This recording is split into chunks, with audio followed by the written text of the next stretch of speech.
प्रज्वलन अखंड ज्योति प्रज्वलन और ब्रह्मध्वनि द्वारा से समाज रे सत्य स्थापन हो पार जगतर मंगल हम वायुमंडल विशुद्ध हम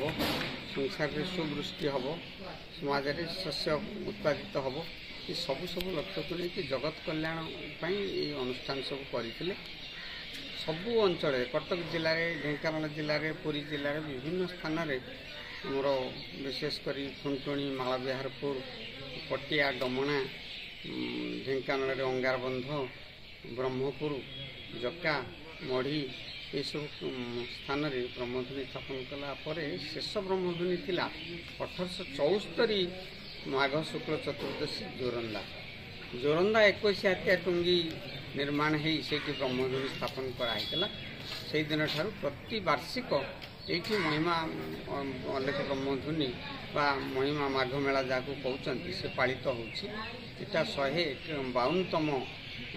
माघ मेला अनुष्ठित हम आउ वर्षर पाग बहुत अनुकूल रही अनुकूल पाग जो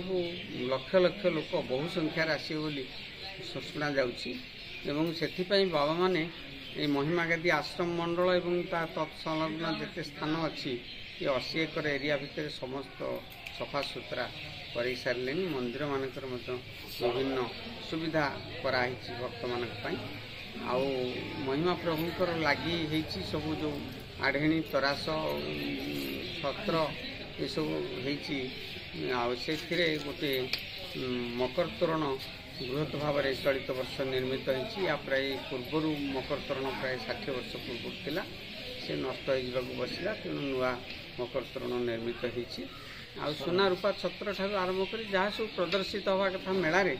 11 तारिख सकाल ठारू 13 तारिख संध्या रात्रि पर्यंत सब प्रदर्शित हम साधु सन्यासी माने नीति नियुक्त रे कि आरक्षी विभाग तरफ साहाय्य मेला फल भाव में हम बर्तमान जिलापाल आरक्षी अधीक्षक ये आसुँच 2 थर प्रस्तुति मीटिंग हो गला आए सब जगह सब विभिन्न बाहर सब जो अच्छी सब गाड़ी मोटर साइकिल स्टैंड अन्य होगला नीलाम होगला मेला आगे चलती आज आसंता काली द्वादशी तिथि आज एकादशी काली द्वादशी परदिन त्रयोदशी 2 दिन व्यापी नीति नियुक्ति सभा बस साधु बाबा मानकर चतुर्दशी रात्रि 5टा ରୁ 3टा राति आरंभ हम तार कार्यक्रम आसो सुना चमर व्यंजन हम व्यजन हम मंदिर चतुर्पार्श्व सुना थाली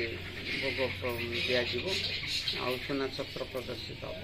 ये सब कार्य सुखुरी हम बोली तार प्रस्तुति बैठक हो गया।